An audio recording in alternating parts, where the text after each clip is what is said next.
Hello, and thanks for tuning in.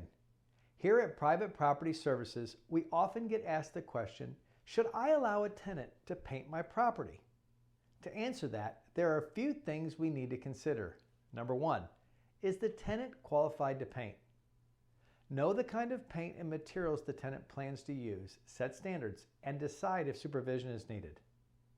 Number two, is the tenant offering to paint the home in exchange for reduced rent or lower security deposit? If so, this can come with unintended consequences. Number three, legal issues. What happens if your tenant is injured while paying the property? Number four, lastly, why would a tenant want to move into a property that isn't in excellent condition and already freshly painted?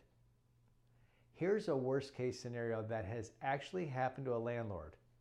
A tenant offered to paint the property instead of paying a security deposit. The landlord allowed it. Nothing was put in writing nor clear expectations set. While doing the work, the woodwork and flooring was damaged by the tenant. The landlord demanded that the tenant fix the problems, but the tenant had already moved in and refused to spend any money making repairs. The landlord then tried to get the tenant to vacate the property, but the tenant refused to leave and the case went to court. The court ruled the tenant did not do anything to violate the lease and could not be forced out of the property. Ultimately, the landlord was left with damaged property and no security deposit to pay for cleanup.